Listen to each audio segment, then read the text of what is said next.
بريق هورا أنك شرحنا ونسلي يرجعون وين هي سياسة الساهوس في الدبعسان وحن دون يا دي سياسة الدبعسان تطلق سيسو هي المركب وحن دون يا بيت بانجليا كأنجليا يسكسو شرحها يا غير كين لما أنت رجع أو تمر إن ير إن وين إسلام أن دون يا إن إذا كشبه ورير كا وناجيس الصبح أنا كان حلي بعنا ده يدي مرة بعد صبح ذو أنت اللي تقول هو أنت هذا السنة بلا هينا خير هينا سيو waxaan ku weydiiyey xildhibaan hore ma kuu dooran يا hore هادي هوري ويدور reernimo ma kugu dooranay hanti ma kugu dooranay dalka iyo dadka maxaad u qabatay dalka iyo dadka doorashadii hore aan ku soo baxay maxaad ku qabataa leentii macalanaga maxaad noo qabatay reer ahaan wari le been lama sheega waxba idin ma qaban dalkana waxba uma qabanay anagu markii dee lay doortay dee dawladdan isbaranayna ilaa intii iminka way isfahamni haye hadda tan dambe ay doorataan ma wax idin ku qabanaya reerka dalka iyo dadkaba ila tii hore barashaan ku jiray ciriq baan u raacay ciriq intay gurin horta waxaan nin culus baan haylaay saayta ila way taqaaniin waxaan ku oray dadku wuxuu ka dherkay oo ku waaya arkay oo ka bislaaday waxa jira qof ilaa waxaan qabanaya ay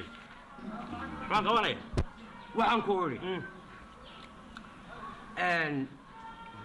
dad ma iminka halkaad adigu iska soo sharaxday mid kale reerka gooska u banays way ragii waa jooga wadiga arkay ma u banays nin kale booska oo cusub وميا reerka lala yaabay reerka ninkay ana wax fahmay baan idinku yiriyo meeshii dhex galay heede ila eeg wariya ila ana reerkii dhex galay dadka dawladda ana dhex galay aniga imku waa laga yaqaan dawladda waa laga qadariya marka xafiiska soo galo qaar bay istaaga kowdii waxba weydinaan ogeynay marka haddaynu mid cusub imika qarba dooranno soo reerkeenaba lala degi maayo qarinta laga saari maayo war waxaan ku oraa dadku wuxuu ka bislaaday kan qof baan jecelay kan waa caynkan waan iska doortay dadku wuxuu imika jecel yahay qof dalka iyo dadka wax u qabanaya ayuun baa la dooranaya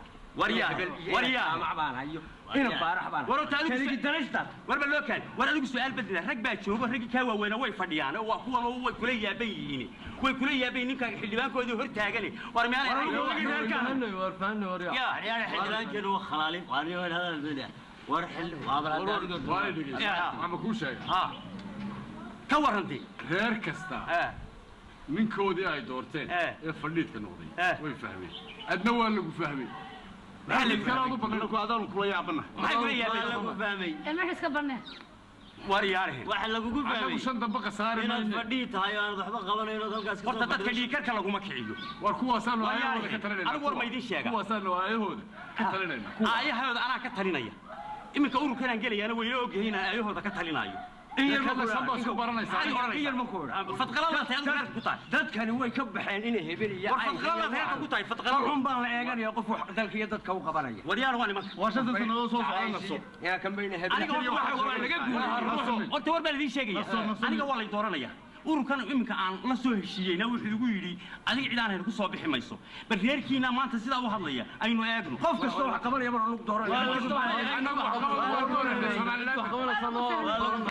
aynu eegno waa tuura waa haweenaa